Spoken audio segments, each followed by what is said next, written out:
नमस्कार, मी सुवर्णा जोशी। कोरोनाच्या वाढत्या संसर्गाचा धोका लक्षात घेता राज्य सरकारने राज्यात रात्रीची संचारबंदी लागू केली आहे। राज्यात 27 महानगरपालिका क्षेत्रांमध्ये प्रमुख करून किंवा विशेष करून रात्री 11 ते सकाळी 6 वाजेपर्यंत बाहेर विनाकारण फिरण्याला बंदी घातलेली आहे। फिरणाऱ्यांना मनाई करण्यात आली आहे। पहिल्याच दिवशी अनेक ठिकाणी या रात्रीच्या संचारबंदीचा फज्जा उडाल्याचं पाहायला मिळालं, तर अनेक ठिकाणी नागरिकांनी रात्रीच्या संचारबंदीच्या सगळ्या नियमांचं पालन देखील केलं। अनेक ठिकाणी रात्री 11 वाजता दुकानं, हॉटेल्स बंद करण्यात आली, पण अनेक ठिकाणी नागरिक विनाकारण फिरतानाही दिसले।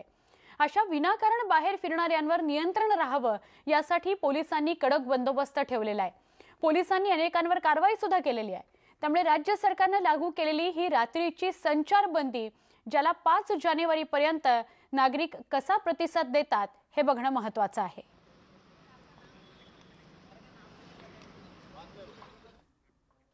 आमच्या प्रतिनिधी प्रणाली कापसे या मुंबईहून आपल्या सोबत आहेत, त्यांच्याशी अधिक बोलूया। प्रणाली, कालचा पहिलाच दिवस होता, कालपासूनच संचारबंदी लागू करण्यात आली। अनेक नियम अटी घालून देण्यात आलेले आहेत आणि त्याच्याविषयी आयुक्त इक्बाल चहल यांनी माहिती सुद्धा दिली। असं असताना मुंबईतलं कालचं चित्र काय होतं पहिल्या रात्री संचारबंदीचं? सुवर्ण, काल रात्रीपासून ही रात्र संचारबंदी सुरू झालेली आहे। खरं तर काल रात्रीची परिस्थिती अशी होती की पोलिसांनी चोख बंदोबस्त ठेवला होता, त्यामुळे पहिल्या रात्री तरी मुंबईकरांनी व्यवस्थित या संचारबंदीचं पालन केलं असं आपल्याला म्हणता येईल। परंतु दुसरीकडे मनसेचे सरचिटणीस संदीप देशपांडे यांनी आज सकाळी मात्र एक ट्विट केलेलं आहे। त्यांच्या ट्विटमध्ये ते असं म्हणतायत की तुमची पार्टी ती पार्टी आणि इतरांना पार्टी कोरोना असं तुम्ही म्हणता आहात, तर त्याबद्दल आपण त्यांच्याकडून जाणून घेणार आहोत। आणि एकूणच काल रात्रीपासून जी संचारबंदी सुरू झाली आहे त्याच्याबद्दल आपण जाणून घेणार। आज तुम्ही सकाळी सकाळी असं ट्विट केलंय, त्याच्या मागचं कारण काय? आपण बघितलं लॉकडाऊनमध्ये नाईट लाईफ जोरात चालू होती ना। कोणी काय पार्ट्या केल्या हे अख्ख्या महाराष्ट्राच्या जनतेला माहिती आहे। कोणी कोणी पार्ट्या केल्या, कोणी कोणी नाईटमध्ये फिरत होतं ते। आणि मग सामान्य माणसाला कोरोना होतो आणि सेलिब्रिटीजना होत नाहीत का? पॉलिटिकल सेलिब्रिटीजचं बोलतोय मी, त्यांना होत नाही का कोरोना? मग त्यांना मुभा आहे। बरं, दुसरी अशी गोष्ट आहे, आत्ता कुठे अर्थव्यवस्था रुळावर यायला लागलेली आहे।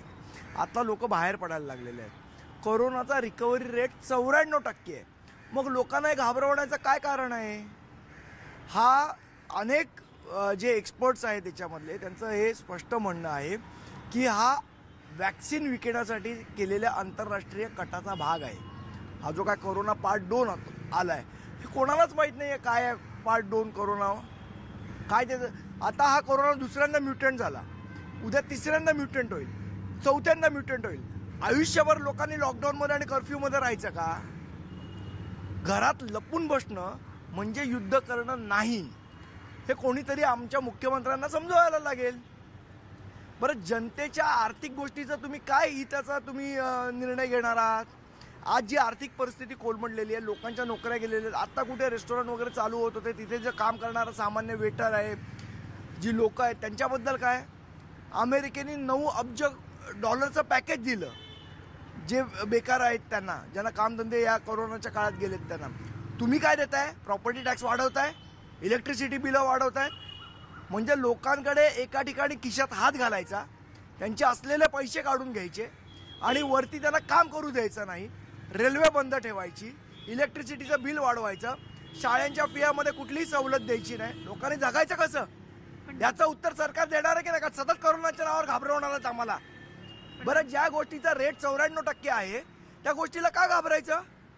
बरं, पण संदीप देशपांडे, हा कर्फ्यू नाईटसाठी आहे। बहुतेक वेळेला रात्री मला एक सगळी दुकानं बंद असणार आहे, केवळ 31 आणि 25च्या पार्श्वभूमीवर लावण्यात आलाय। माझा एक प्रश्न, आता दिवसा लोक फिरतात, त्यांना कोरोना दिवसा होत नाही, रात्री होतो असं म्हणणं आहे का सरकारचं? लॉजिक काय? रात्री फिरलं तर रात्री कोरोना बाहेर पडतो का? कोरोनाची नाईट लाईफ असते आणि दिवसा होत नाही कोरोना? या बसमध्ये आत्ता इथे बघा, तुम्ही पाहिजे तर कॅमेरा दाखवा, त्या बसमध्ये गर्दी किती आहे, त्यांना कोरोना होणार नाही आणि रात्री रेस्टॉरंटमध्ये एकत्र जेवल्यावर कोरोना होतो? हे कुठलं लॉजिक आहे? लॉजिकने करा तुम्ही निर्णय, आम्ही मान्य करू, पण इलॉजिकल निर्णय मान्य नाही करणार।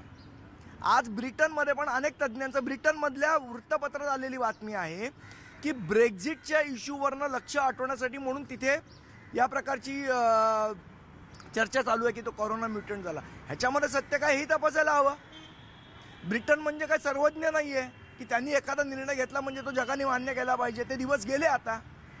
तुमच्या स्वतःची ICMR आहे, तुमचे तज्ज्ञ काय म्हणतायत ह्याचा विचार करायला नको. भारताची प्रतिकारशक्ती किती आहे, भारतीयांची प्रतिकारशक्ती किती आहे. आज जर आपल्याकडे 94% रेट का आला आहे, रिकव्हरी रेट 94% तुम्हीच दाखवलं ना बातम्यामध्ये. रोज कोरोनाचे रुग्ण जास्ती बरे होत आहेत जे इन्फेक्टेड आहेत. मग हे सगळं होत असताना लोकांची तुम्ही आर्थिक कणा का मोडू पाहताय, याची उत्तरं कोण देणार. आणि बरं आमचं जे नुकसान होतं आहे, आमचे जे पैसे जातात, आमच्याकडे जे पैसे नाहीत तुम्ही कशातच दिलासा देत नाहीत. उलट जे छोट्या फ्लॅट्सना प्रॉपर्टी टॅक्स माफ करणार होते त्यांना तुम्ही प्रॉपर्टी टॅक्स वाढवला. इलेक्ट्रिसिटीच्या बिलात सवलत देणार होते ती बंद केली. लोकांनी जगायचं कसं, रेल्वे बंद केली आहेत, कामावर जायचं नाही मग खायचं काय, याची उत्तरं कोण देणार. का फेसबुकवर गोडगोड बोललं की झालं सगळं.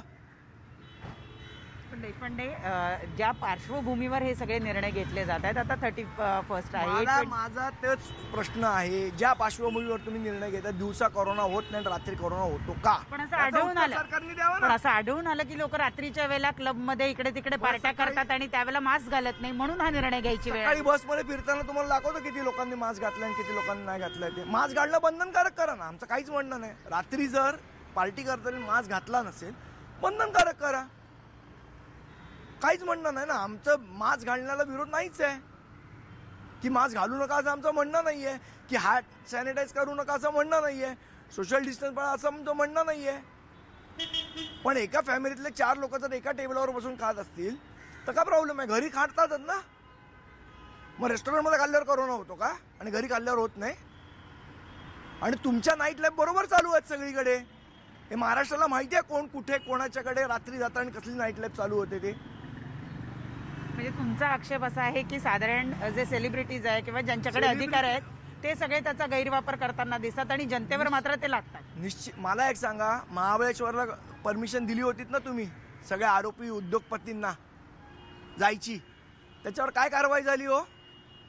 सगळे मुख गिळून गप्प होते आणि अजूनही आहेत, त्याच्यावर काय नाही होत. प्रणाली, काही क्षणासाठी थांबवतो. शिवसेनेचे खासदार संजय राऊत बोलतायत, थेट प्रतिक्रिया. जवान जय किसान हे जे का आपण म्हणतोय त्यातला जवान सुद्धा सीमेवरती रोजच आता मला त्याच्या हौतात्म्याच्या बातम्या येत आहेत. आणि किसान सुद्धा असंतुष्ट आहे, आत्महत्या करतोय, आंदोलन करतोय.